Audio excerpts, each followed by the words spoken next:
1987 সালে ইউনেস্কো মুম্বাইয়ের এলিফ্যান্টা গুহাকে বিশ্ব ঐতিহ্যবাহী স্থান হিসেবে ঘোষণা করে। এলিফ্যান্টা আইল্যান্ড নাম শুনলেই মনে হবে যে এলিফ্যান্ট মানে হাতির সঙ্গে রিলেটেড কিছু ব্যাপার আছে।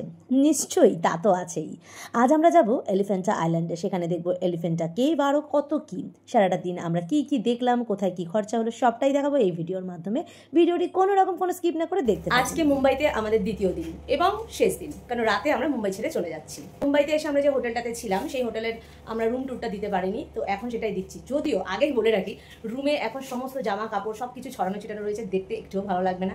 রুমে প্রবেশ করার সাথে সাথেই দেখছো পাশে একটা আয়না আর একখানা টিভি, যেটার প্রয়োজন আমাদের কখনোই পড়ে না। আর পাশেই রয়েছে ওয়াশরুম, আলমারি আর এসি লাগানো আছে। সামনে কোনো ব্যালকনি নেই, জানালা আছে, পর্দা দেওয়া রয়েছে। এবার এই ক্যামেরাটা এদিকে আমি করছি, দেখো ঘুরিয়ে দিলাম। এদিকে দেখো খাট দেখতে পাচ্ছ, 2-3টে চেয়ার আছে, একটা টেবিল ও একটা সোফা আছে। আমাদের দুটো রুম ছিল, ওই রুমটাও সেম টু সেম, সেটা দেখালাম না। এই হোটেলে আসতে চাইলে সরাসরি এই নাম্বারে যোগাযোগ করতে পারেন। হোটেলটা বেশ সুন্দরভাবে সাজানো আছে, চারিদিকে পেন্টিংগুলো এত বেশি সুন্দর লাগছে।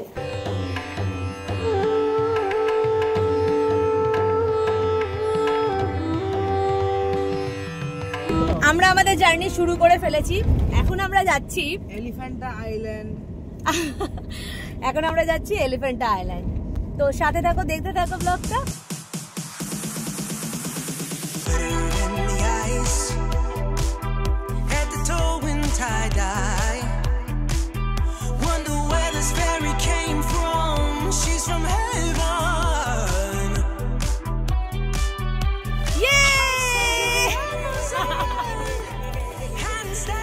পিছনে তাজ হোটেল আর এদিকে হচ্ছে গেটওয়ে অফ ইন্ডিয়া।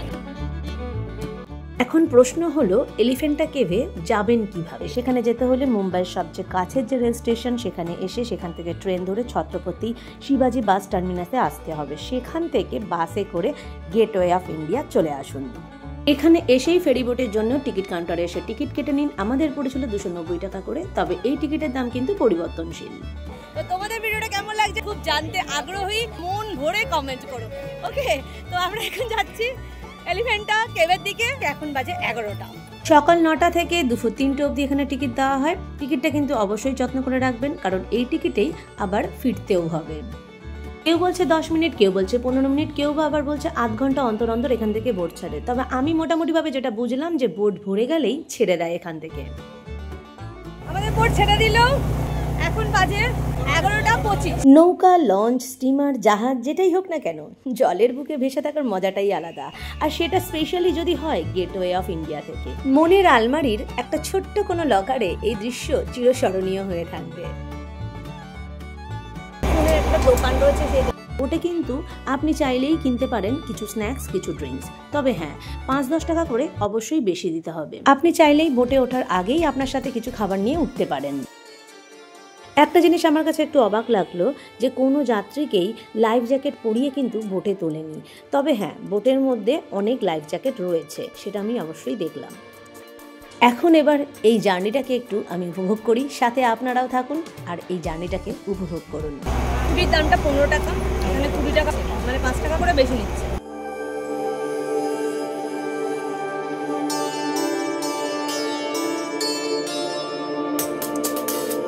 বিশাল একটা জাহাজ দেখলাম। আপনাদের সাথে গল্প করতে করতে আমরা আমাদের গন্তব্যে প্রায় পৌঁছেই গেলাম।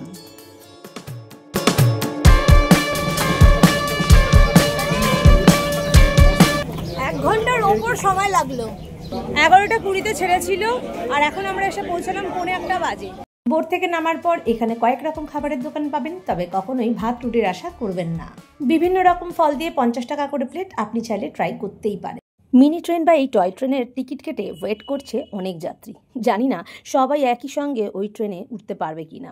কোনো রকম কোনো লাইন নেই, মনে হচ্ছে ঠেলাঠেলি করেই উঠতে হবে। মিনি ট্রেনে কত করে নিল টিকিট?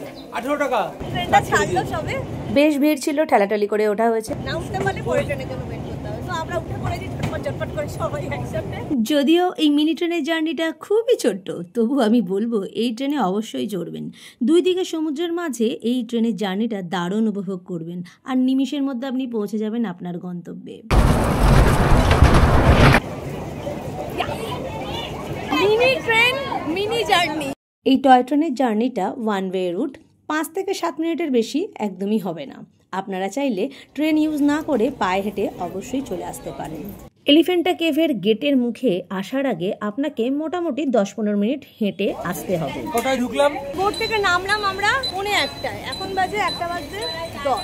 আপনারা যখনই যারা আসবেন এই রোদের মধ্যে কিন্তু টুপি সানগ্লাস মাস্ক, গরমে না বাইরে বেরিয়ে 8-10 টাকা খুব তৃপ্তি হয়। আমি এটা প্রায়শই খুঁজি। এই দোকান থেকে বাড়া পাও খেলাম, মোটামুটি মডারেট দাম। এখান থেকে একটু জলের বোতল নিয়ে নিলাম, জলের বোতলগুলো 10 টাকা করে দাম বেশি। এবার এখান থেকে আমরা স্টার্ট করছি। 5 টাকা করে টিকিট কেটে আবার এখানে ঢুকতে হলো। তো অল টোটাল আমি যা দেখলাম, আমাদের 290 টাকা করে টিকিট কাটতে হলো গেটওয়ে অফ ইন্ডিয়া থেকে বোটে চড়ার জন্যে। তারপরে ওখান থেকে নেমে আমরা মিনি ট্রেনে চড়ার জন্য আবার 18 টাকা করে টিকিট।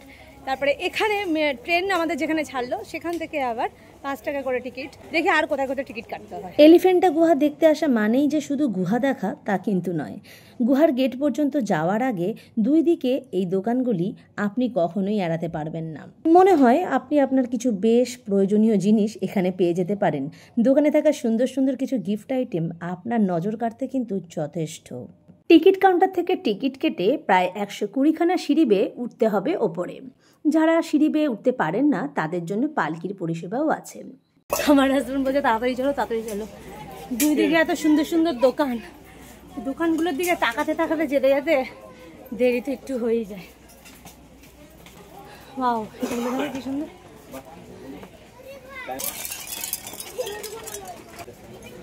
বেশ ভালো না? এগুলো ক্রিস্টাল, 200 টাকা করে দাম বলছে। মাথার উপরে প্লাস্টিক দিয়ে ছাউনি করে দেওয়া আছে। 200 কা এরকম আছে। এত দাঁড়িয়ে দাঁড়িয়ে আসলে তুই ওখানে পৌঁছাতে পৌঁছাতে 5টা বাজিয়ে দিবি।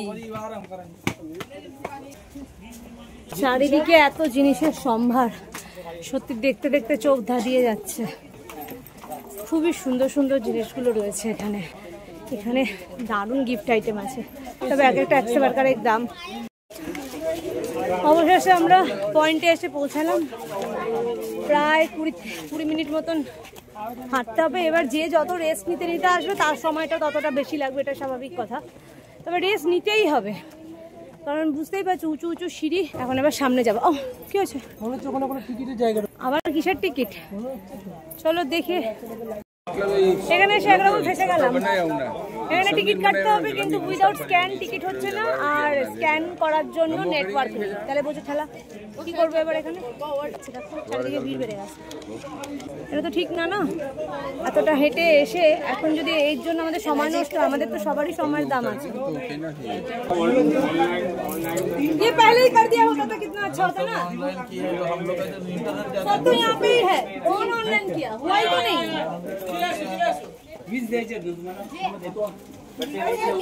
এইমাত্র একটু গলাবাজি হয়ে গেছিল আমার সঙ্গে এনাদের। অনেকটা কষ্ট করে ওপরে এসে এখন সব দাঁড়িয়ে রয়েছে টিকিটের জন্য। এদিকে স্ক্যান ছাড়া টিকিট হবে না, এদিকে ক্যাশও ওরা করতে পারছে না। খালি বলছে অথরিটিকে বলো। আমরা এখন এখানে দাঁড়িয়ে কোন অথরিটির সঙ্গে কথা বলবো? এই করে কি আমরা দিনটা কাটাবো? তারপর সত্যি কথা বলতে আমার একটু গলা বেরিয়ে গেছিলো, তো সেগুলোর অবশ্যই ভিডিও করিনি। একটু চেঁচামেচি করলাম, তখন সোজা কাউন্টার খুলে দিল। যেই না কাউন্টার খুলে দিল টিকিট হয়ে গেল। তো এটা তো আগেই করতে পারতো, তাহলে তো এত হ্যারাসমেন্ট হতো না। ইনি এবং আরও কয়েকজন আমাকে এই কারণে থ্যাঙ্কস জানাতে এসেছিলেন। তো ঠিক আছে, এবার আমরা চলে আসলাম আলটিমেট। আমরা এখন এই কেভে রয়েছি।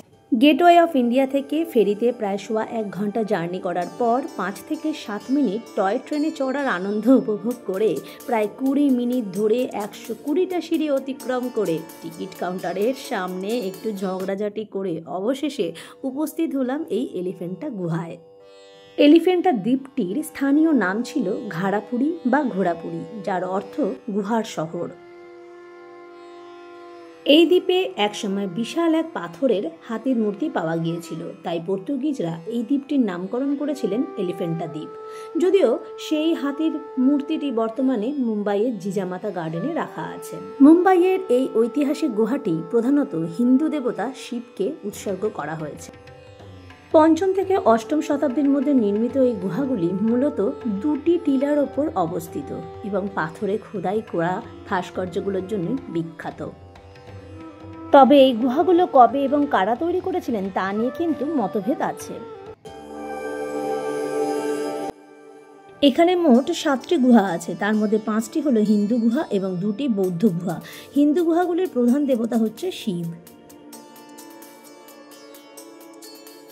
তোমরা দেখছো সঞ্চিতা দাদাস চ্যানেল। এখন আমি রয়েছি এলিফ্যান্টা কেভে। আমার সামনে রয়েছে একটি সুন্দর শিবলিঙ্গ। শিবলিঙ্গটি এতটাই চওড়া যে 2 হাত দিয়ে জড়িয়ে ধরলে মনে হয় না যে সম্পূর্ণ জড়িয়ে ধরা যেতে পারে।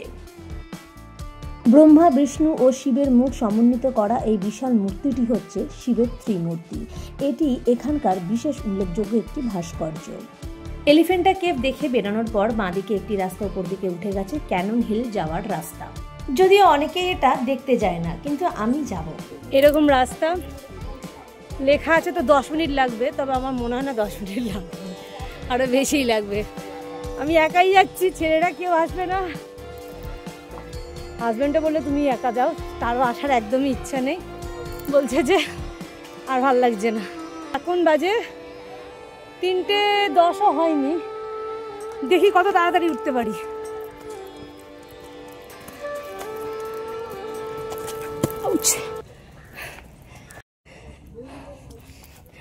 একজনকে জিজ্ঞাসা করলাম যারা দেখে ফিরছে যে কতক্ষণ সময় লাগলো, বলে আধা ঘন্টার কম। আমি যতটা তাড়াতাড়ি পারছি কভার করার চেষ্টা করছি,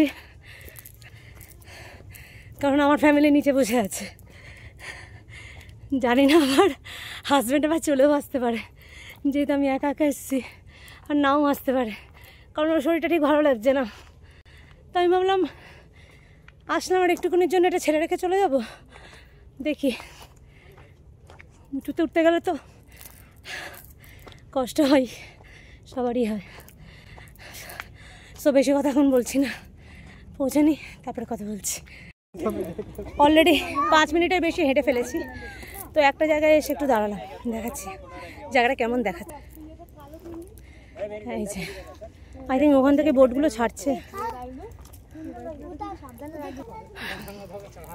ঘোরা মানে যেমন আনন্দ, মজা, হুল্লোড়, তেমনি কষ্ট, আর সাথে পয়সা নষ্ট। এসে গেছি, পৌঁছে গেলাম। এখন বাজে 3:15। আধ ঘন্টা না, পাক্কা 10 মিনিটই লাগলো, যদি তুমি না কোথাও দাঁড়িয়ে হাঁটো। তো দেখলে আমি কোথাও দাঁড়াইনি, শুধু একটা জায়গায় দাঁড়ালাম। আর এখানে দাঁড়াতে খুব একটা হচ্ছে না, মানে কেভে যেতে যে রাস্তাটা ছিল ওই রাস্তাটা বেশি কষ্টকর ছিল, এটা কিন্তু অতটাও কষ্টকর নয়। আমি তো নিজে হেঁটে বুঝলাম, তো এইটা চটপট চলে আসা যায়। আমরা উপরে পৌঁছে যাবো, চলে এসছে আমার পিছন পিছন। আমি জানতাম তো যেই আমাকে দেখবে একা ও ঠিক চলে আসবে। এতক্ষণ কিন্তু আমি টেরও পাইনি, এখন এসে বলে চলে যাও, দাঁড়াচ্ছি আমি। সম্ভবত সুরক্ষার জন্যই এলিফ্যান্টা দ্বীপের ওপর এই কামানটিকে পরিকল্পিতভাবেই রাখা ছিল। কামানটার গায়ে কোনো রকম কোনো তথ্য, সাল কিছুই লেখা নেই, মানে এই মুহূর্তে আমি কিছু বলতে পারছি না। কামানটা দেখে খুব খুশি হলাম, মানে এত বিশাল কামান সচরাচর কিন্তু দেখা যায় না, কিন্তু এখান থেকে একটা টপ ভিউ পাওয়া যায়, সেটা আমি পেলাম না।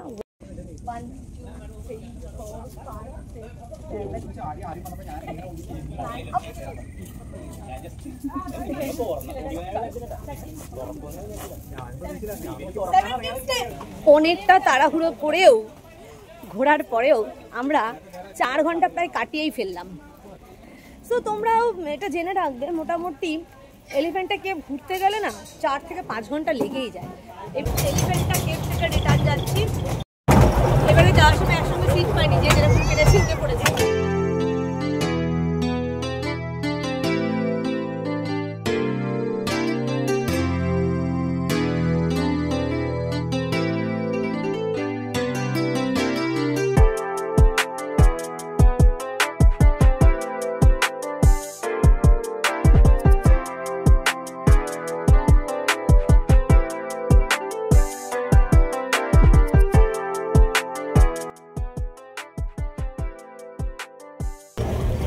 আসলাম আবার গেটওয়ে অফ ইন্ডিয়াতে।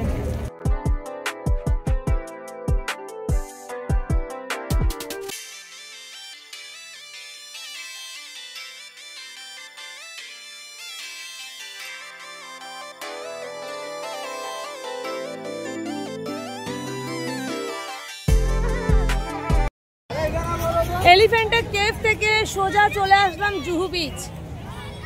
অনেকটা সময় লাগলো, প্রচুর ভিড়। সেদিন ছিল রবিবার, তার উপরে আবার দিওয়ালি চলছে, ভিড় হওয়াটাই খুব স্বাভাবিক।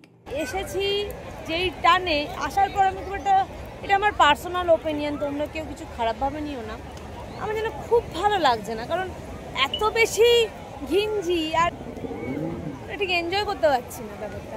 আজ রাতেই গোয়া যাওয়ার ট্রেন আছে 11টার সময়, তো আমাদের এখন হোটেলে যেতে হবে, ওখানে প্যাকিং কমপ্লিট করে রেডি হয়ে বেরিয়ে যেতে হবে। অমিতাভ বচ্চনের বাড়ি দেখতে দেখতে আমরা এগিয়ে গেলাম, গিয়ে আমরা ডিনার করলাম, তারপরে ওখান থেকে হোটেলে যাব। হোটেল থেকে আমরা সমস্ত লাগেজ প্যাক করে আমরা স্টেশনের দিকে যাব। ওখান থেকে আমাদের রাত 11টায় গোয়া যাওয়ার ট্রেন আছে। তাহলে আজকে আসি, দেখা হবে পরের ভিডিওতে।